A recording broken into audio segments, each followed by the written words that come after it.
કચ્છની ધરા કલા અને કારીગરી માટે જાણીતી છે, પરંતુ ભુજના અવધનગર ગામની એક મહિલાએ આ કલાને પર્યાવરણની રક્ષા સાથે જોડી દીધી છે।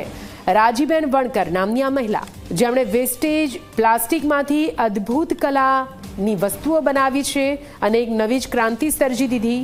માત્ર પર્યાવરણ જ નહીં, પરંતુ રાજીબેને 22 ગામોને પ્લાસ્ટિક મુક્ત બનાવી 150થી વધુ મહિલાઓને રોજગારી પૂરી પાડી છે। રાજીબેનની આ મિશનમાં આજે અંદાજે 150 જેટલી મહિલાઓ જોડાઈ। આ મહિલાઓ આસપાસના 20 ગામોમાંથી પ્લાસ્ટિકનો કચરો એકઠો કરે છે અને તેના કારણે આ ગામ હવે પ્લાસ્ટિક મુક્ત બની રહ્યા છે।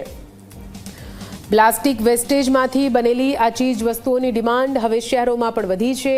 રાજીબેન માત્ર પોતે આત્મનિર્ભર નથી બન્યા, પણ અન્ય અનેક પરિવારો માટે પણ આર્થિક આધાર બન્યા છે।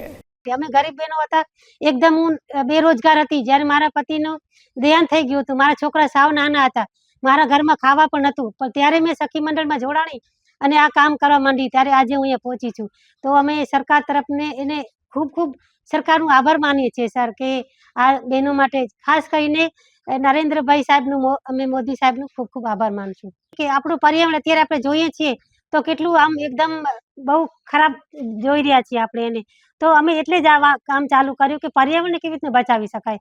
ભલે અમે થોડુંક નાની શરૂઆત કરી છે, પણ આમ સારી કહેવાય કે આપણે અમારી પાસે અત્યારે 20 ગામડાઓ છે, જે 20 ગામડાને જેટલું પણ પ્લાસ્ટિક છે ને એ બધું પ્લાસ્ટિક અમે લઈ લેતા હોઈએ છીએ અને એમાંથી બધી વસ્તુ બનાવીએ છીએ।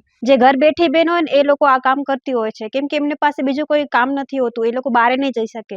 નાના છોકરાઓ છે, કોઈ મોટી ઉંમરની કોઈ માજી છે, એવા કોઈ હોય ને એ લોકો વધારે કામ કરતા હોય છે, તો એ લોકો પહેલે તો પ્લાસ્ટિક અમારી લઈ જાય, પછી એને કટિંગ કરી અમને પાછી આપી જાય। પછી અમારે શું કરવાનું, જે કટ કરેલી પ્લાસ્ટિક છે ને એ જે કાપડ બનાવે છે ને બેનું વણાટ કરે છે ને એમને આપવાની હોય છે। તો એ લોકો મીટરના હિસાબે અમારી પાસેથી લેતા હોય છે, તો એ લોકો 200 રૂપિયા મીટર લેતા હોય છે।